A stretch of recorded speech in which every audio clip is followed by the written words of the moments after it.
এখানে রাতে ঘুমানো বারণ। ঘুমানোর চেষ্টা করলেই নৃশংসভাবে খুন হবি। লাশটাও খুঁজে পাওয়া যাবে না।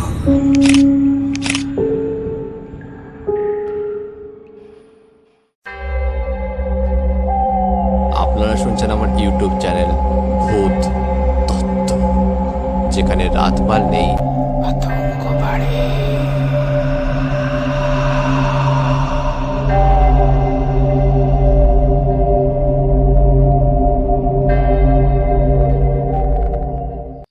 Welcome back. সকলকে স্বাগত জানাচ্ছি ভূত তত্ত্বের আরও একটি জমজমাট ঘটনার সাথে। ভৌতিক ও অবাক করা কিছু ঘটনা নিয়ে আমি অয়ন আছি তোমাদের সাথে। আচ্ছা, ভূত এবং প্যারানরমাল এই সাবজেক্টটা যাদের পছন্দের বা যাদের এই সাবজেক্টে খুব ইন্টারেস্ট রয়েছে, তারা আমার চ্যানেলটা সাবস্ক্রাইব করতে পারেন। কারণ আমি প্রতিনিয়ত সপ্তাহে শনিবার ঠিক রাত 9টায় সত্যি ভৌতিক ঘটনা নিয়ে আসি। যে ঘটনাগুলো হতেও পারে তোমাদের আশেপাশের কোনো বাড়ির সত্যি ভৌতিক ঘটনা। এবং আজকে যে ঘটনাটা তোমরা শুনতে চলেছ, সেই ঘটনাটা খুবই ইন্টারেস্টিং একটি ঘটনা, কারণ সেই ঘটনাটি উত্তরবঙ্গকে কেন্দ্র করে। তো চলে যাবো আজকের এই সত্যি ভৌতিক ঘটনার সাথে। 2004 সালে অফিসের কাজে উত্তরবঙ্গ গিয়েছিলাম একবার। ওখান থেকে অফিসের গাড়ি নিয়ে ঘুরতে বেরিয়ে আর নিজস্ব বুকিং করা হোটেলে ফিরতে পারিনি। প্রচণ্ড বৃষ্টির জন্য গাছ পড়ে রাস্তা আটকে যায়। সেই সময় ধারে কাছে কোনো হোটেল না পাওয়াতেই একটা কটেজের গায়ে হোটেল লেখা সাইনবোর্ড দেখে সেখানে রাতটা কাটিয়েছি। দোতলা কটেজের একতলার দুটো ঘরই ফাঁকা দেখে একটা ঘর বুক করলাম।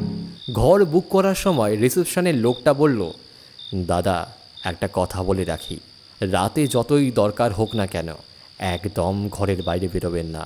এখানে রাতে অনেক সময় এমন কিছু ঘটনা ঘটে যা দেখলে অনেকে ঠিক থাকতে পারে না। আপনাকে বলার কর্তব্য, তাই বললাম, বাকিটা আপনার উপরে। আমি বললাম, আপনি কি কোনো রকম ভূত প্রেতের কথা বলছেন? আমি ওসবে একদম ভয় পাই না, আপনি নিশ্চিন্ত থাকতে পারেন। ভূত প্রেত এসবে গাঁজাখুরি ব্যাপার। পরিষ্কার পরিচ্ছন্ন টান টান করে সাদা চাদর দিয়ে বিছানা পাতা। ওরা আমাকে জানিয়ে দিল কটেজে খাবারের কোনো সার্ভিস নেই। সঙ্গে থাকা স্ন্যাক্স খেতে খেতে ল্যাপটপে সিনেমা দেখছিলাম আমি।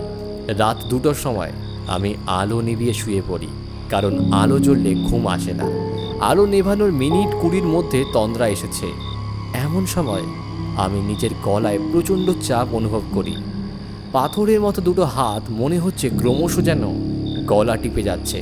চোখ বন্ধ করেই গলায় লাগানো ঠাকুরের লকেটটা চেপে ধরে ধর্মড়িয়ে উঠে দেখি সামনের দুটো চেয়ারে কালো কোট প্যান্ট পরা সাদা চামড়ার দুজন বসে রয়েছে এবং কি যেন কথা বলছে। আমি বললাম, কে কে আপনারা? এত রাতে আমার ঘরে কি চাই? বলাতে কানে একটা হাসির আওয়াজের সঙ্গে ভেসে এলো সাথে সাথে ক্ষণক্ষণে কণ্ঠস্বর।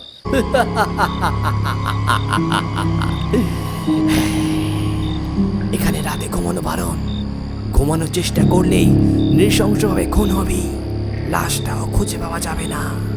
ভালো চাস তো আজকে রাতটা জেগে থাক, আর কাল সকাল হলেই কেটে পড়।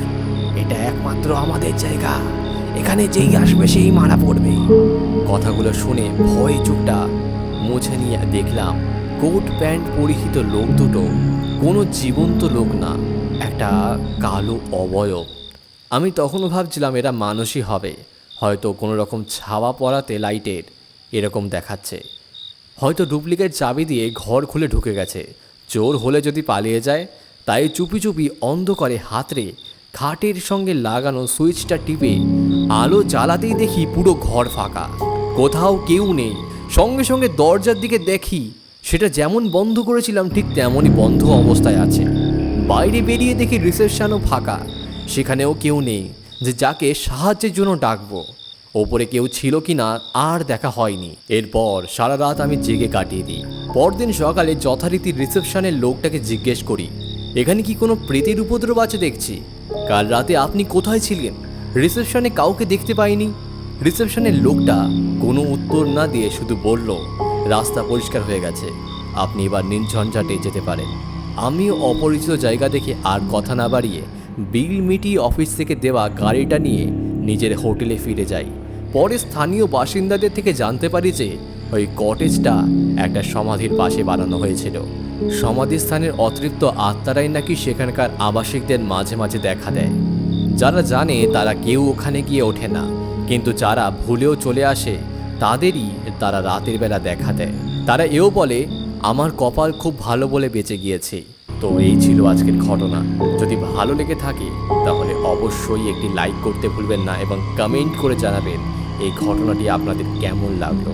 আর নতুন হয়ে থাকলে অবশ্যই চ্যানেলটা সাবস্ক্রাইব করে দেবেন, কারণ ভূত প্রেতের অনেক ভালো ভালো কিছু ঘটনা আপনারা শুনতে পারবেন আমার এই চ্যানেলে। তো দেখা হচ্ছে আবারও কোনো সত্যি ভৌতিক ঘটনার সাথে।